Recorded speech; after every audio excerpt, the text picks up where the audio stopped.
So number three is documentation. So with documentation, you want to find out how onerous the requirements are. I've worked in places where they were very minimal, but I've worked in other places that had you write on pretty much like full-on essays for the patient or for the documentation.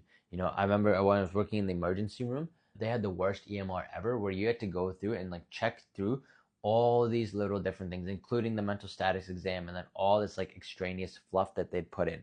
And it was such a chore. It took just as much time to do the documentation as it did to see the patient.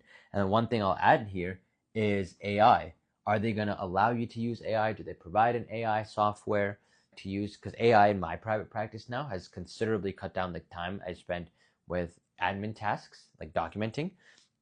But I've had students in my program, for example, they say that AI documentation is not allowed. So for whatever reason. So you definitely want to assess the documentation, what the EMR is, and how onerous those requirements are. Super, super important.